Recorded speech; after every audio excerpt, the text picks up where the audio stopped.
Hello, everyone. Welcome. Thank you so much for being here today. Well, today I'm going to be talking about the story around Meghan and Brooklyn Beckham. The story is a lot worse than what I even spoke about. I'm going to give you an update on that. And it looks like on this 7th anniversary for Meghan and Harry, Meghan is putting out a lot of things to show that she really is in love with Harry. And she's going through great pain to put something together, a mood board that is trying to give us a vision. And I'm going to talk a little bit about that and to give you my opinion about this newly bare baby bump that is in the mood board. Yes, I'm going to talk about it. So let's get into it.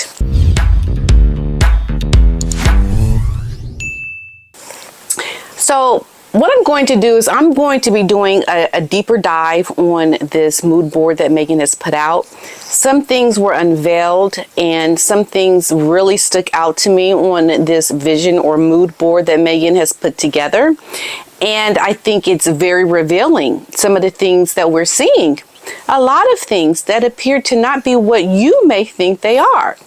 And that brings me to the point around Meghan's past. So we have to understand that Meghan has had a past. A lot of things in her life have happened since before she was in the royal family.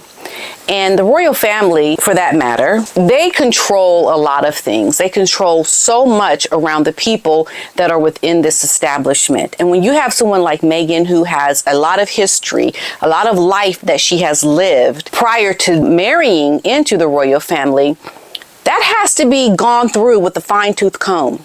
And a lot of things around Meghan's past have been scrubbed from the internet prior to us ever knowing who this woman was. Like we didn't even see it coming, because by the time we were looking, a lot of that information was already gone and scrubbed from the internet. And what we have right now, what I believe, is Meghan, since leaving the royal family, trying to maintain this narrative of information that has been scrubbed from the internet so that she herself can continue the plotting and the planning around all the things that we see on the internet. And she herself, I believe, is trying to contribute a little bit of false information within her own self reporting and plotting the things that she puts out there on social media, so that we can think that the story is one thing, but the reality is a lot of it's already gone. We can't even find it anymore. However, the things that we do see are very revealing. And so I'm going to just give you some basic information about Meghan's post that she did on the 7th anniversary for her marriage to Harry, and what it looks like to me. She has put together this mood board that makes us look at this relationship to be authentic and to not think that there are any trouble. There's no problems within this marriage. When we know from the information that we've talked about on this channel and other channels, and that what they're saying as well, is that there is clearly a problem. There's clearly a divide within this relationship. There is no longer a shared purpose in this union. And the whole fact that Meghan is even posting a mood board on her social media is a problem. Number one, you should not even be posting this information unless you're trying to prove something that is not there. You could have made a post, a very simple post, but yet she went all out. And she did a lot of things, and I think she has revealed some things that she's trying to make seem like they're one thing, but they're not. She is going above and beyond to prove the lie to be not a lie. I love him. Yes, I do. And I'm going to cut, and I'm going, I'm going, yeah, oh yeah, we look really like we're in love on this. Okay, yeah. The effort, the time put into this mood board is a problem. The fact that she felt the need to show this in even a bare baby bump, don't say it is true, folks. Do we see a bare baby bump? Au contraire, mon frère. I don't think we do. But we are going to do a deep dive on this on my video this week, tomorrow, more than likely, to show the photoshopping that we're looking in. I need a little bit more time to go through all the photos, but there is something there that is not exactly what it seems to be. So be sure to catch that video tomorrow on this whole anniversary shout out that Meghan has put out there on her social media around her love with Harry. I mean, folks, let me just tell you, put it in context like this. Diana died when she was 36 years old. Meghan did not come into the royal family until she was 36 years old. Look at all the life that Diana lived as a royal member, as a royal person within the monarchy. All the things that we knew about her since she became very famous and discovered through her marriage to now King Charles.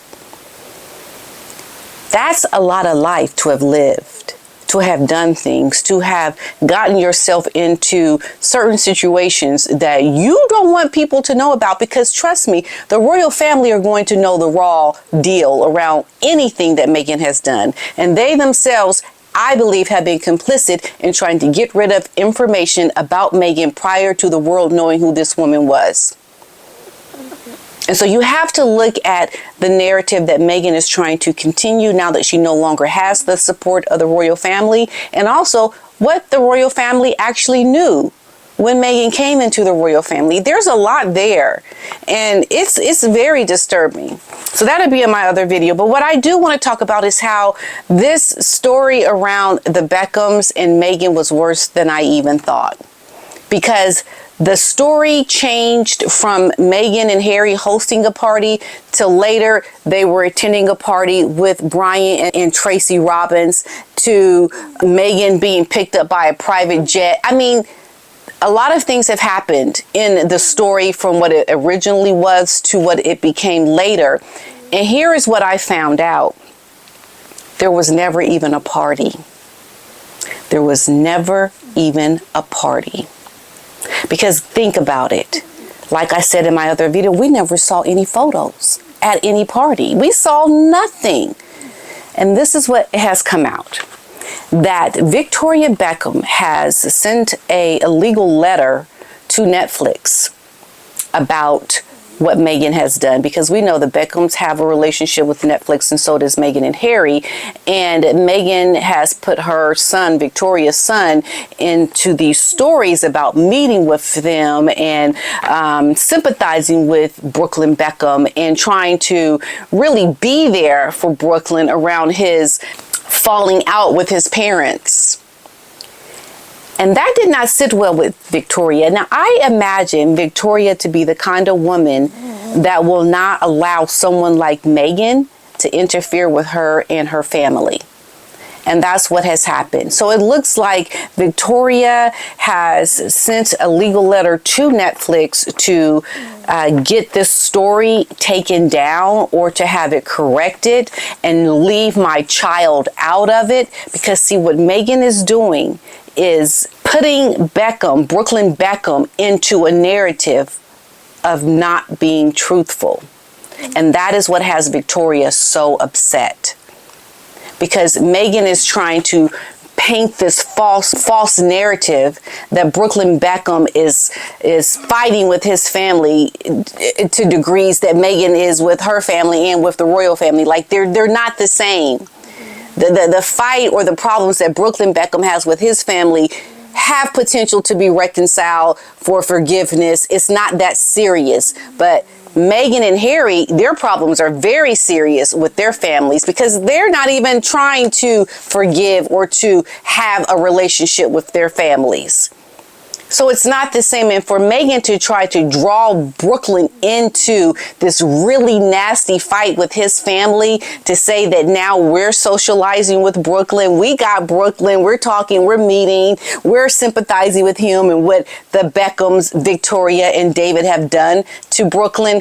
They're trying to heighten this. And that's something that Victoria is not going to stand for. So much so that she is trying to put a stop to it by these legal threats to Netflix around reining Meghan in. Meghan is trying to control the narrative.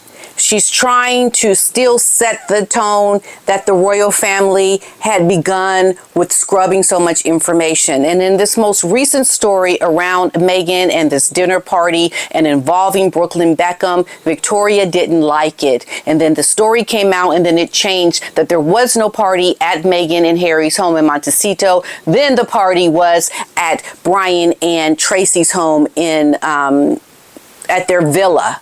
Okay, but then the story changed and said that Meghan was picked up in a private jet, but they're all living within the same area. Why was there even a private jet? There should not even have been in the story any information around this private jet. It comes down to the fact that Victoria Beckham, just like I always suspected, she is not going to allow her son to be caught up with any of the lies that Meghan is trying to paint. And this is why when she tried to tell Meghan's people to get her son out of that story around going to Meghan's home in Montecito, being invited by Meghan and Harry to some party, that then was changed to the party then being around Brian and Tracy. And then when that came out, there was a letter then sent to Netflix. I'm telling you right now, Victoria Beckham is not going to allow Meghan to pull her son into the lies of Meghan's stories and the narrative that she is trying to contrive. Because you can just tell Victoria is not going to be playing these games that Meghan is playing.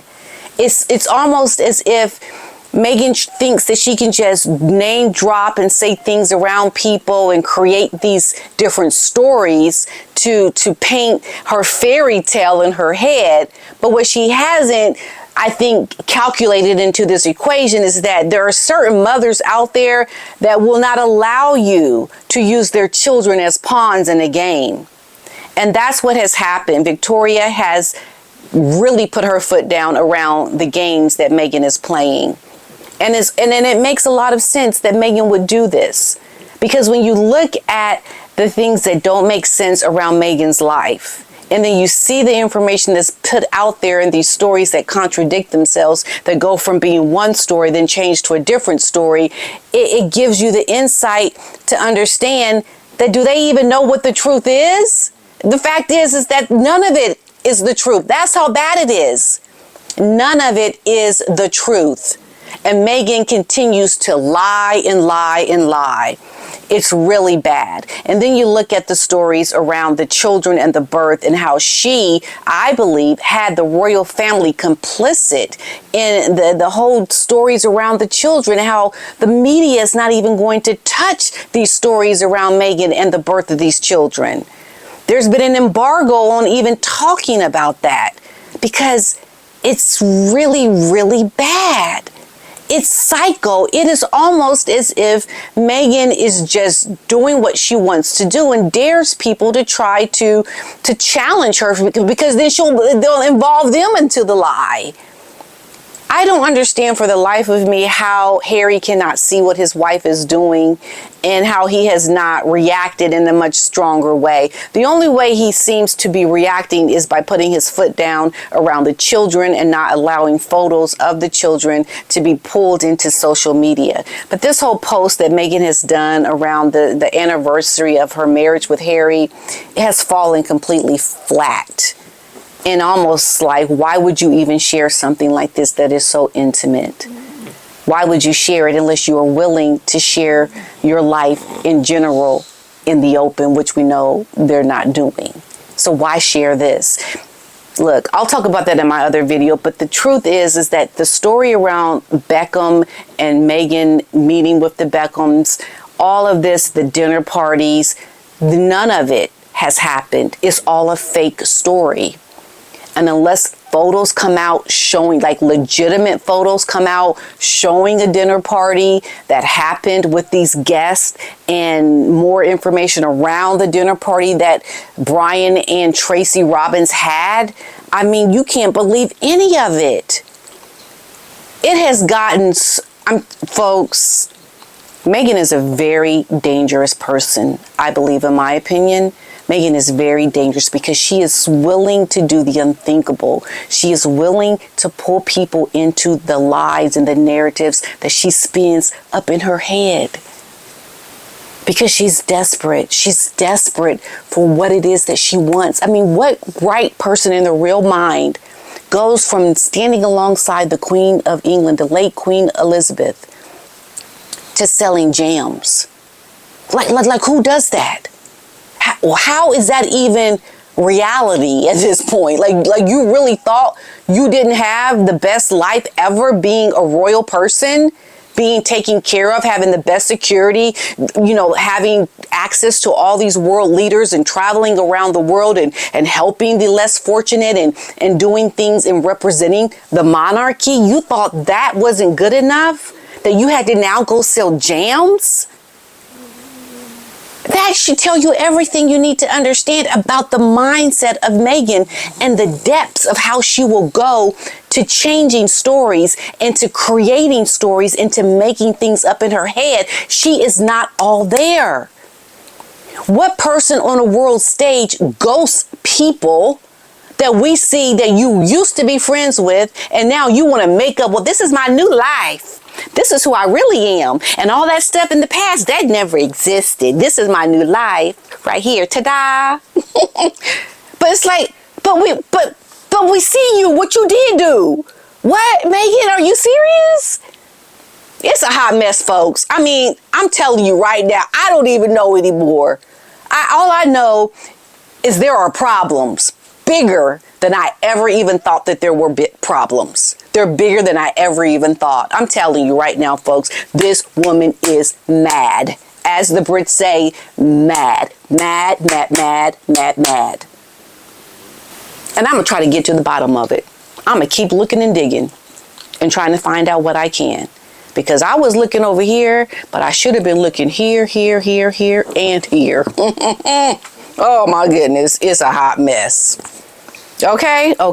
I'll see you all in the next video. Okay, bye.